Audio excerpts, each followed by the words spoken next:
শামসেরগঞ্জে গত নির্বাচনে কংগ্রেসের অপ্রত্যাশিত জয় শামসেরগঞ্জের দাঙ্গার পিছনে একটা কারণ। মিলিয়ে নেবেন আমার কথা ভবিষ্যতে। যারা দাঙ্গা লেগেছে তারা জানতো না এই দাঙ্গার ব্যাপ্তি এত হবে। একদমই ফালতু কথা। শামসেরগঞ্জে অনেক ভোটে জিতেছিল বলেই তো যেখানে তার বাবা আবু হাসেম খান চৌধুরী 2019-এ 8,500 ভোটে জিতে, সেখানে ফারাক্কা 49,000, এখানে 18,000 শামসেরগঞ্জে লিড দিয়েছিল বলেই তো তার ছেলে ঈসা খান চৌধুরী 1,20,000 মার্জিনে মানে বিজেপির সাথে কন্টেস্ট করে বিজেপি শিল্পা মুখার্জি যে ইংলিশ বাজারের বিধায়িকা তাকে পরাজিত করে ঈসা খান চৌধুরী 1,20,000 ভোটে জিতেছিল।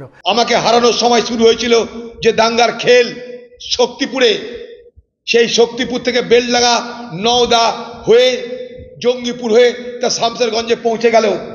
মুর্শিদাবাদের দক্ষিণ প্রান্ত থেকে মুর্শিদাবাদের উত্তর প্রান্তে এই দাঙ্গা এমনি এমনি ছড়িয়ে পড়ছে না। নির্বাচনী অঙ্ক বড় খতরনাক।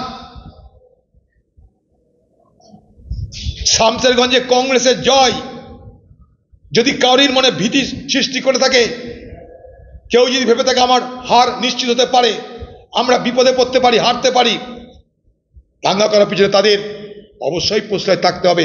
অঙ্ক নির্বাচনী অঙ্কের কথা বলছে। আর উনি 85,085 ভোটে হেরেছেন কেন সেটার ব্যাখ্যা দেন।